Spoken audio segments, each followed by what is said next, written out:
Assalamualaikum warahmatullahi wabarakatuh. Perkenalkan, saya Fikran Boni dengan NIM 13142199. Di sini saya akan membahas tentang hakikat kepegawaian untuk pembangunan.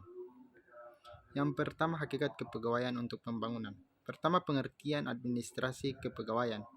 Menurut Manulang, manajemen kepegawaian adalah seni atau ilmu perencanaan, pelaksanaan dan pengontrolan tenaga kerja untuk mencapai tujuan yang telah ditentukan terlebih dahulu dengan meninggalkan keputusan hati pada diri kerja.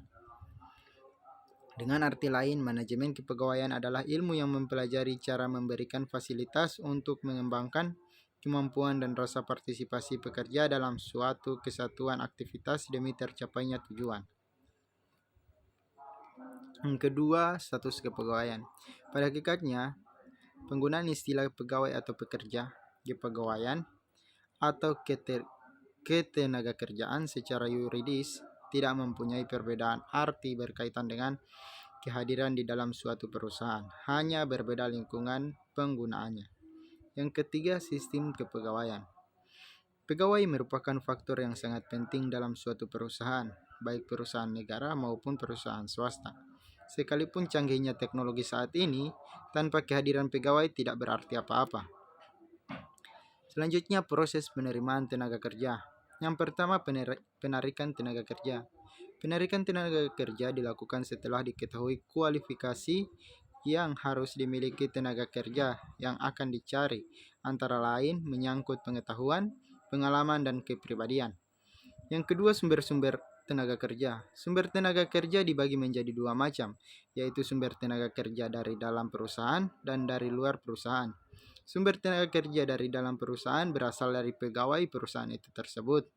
Sedangkan sumber tenaga kerja dari luar yaitu teman pegawai perusahaan dan badan penempatan tenaga, lembaga pendidikan, serta seleksi dan orientasi. Selanjutnya, pembinaan dan keamanan tenaga kerja. Salah satu pembinaan yang diberikan kepada tenaga kerja yaitu keamanan agar pegawai dan perusahaan merasa lebih tentram dan lebih aman. Program keamanan dan keselamatan kerja dapat dilakukan dalam bentuk panitia pembinaan keselamatan kerja atau safety community. Selanjutnya, pemutusan hubungan kerja dan pensiun. Pertama, pemutusan hubungan kerja.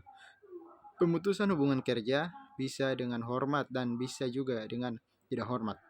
Pemutusan kerja dengan predikat hormat biasanya diberikan apabila pemutusan kerja dilakukan di luar kesalahan pekerja.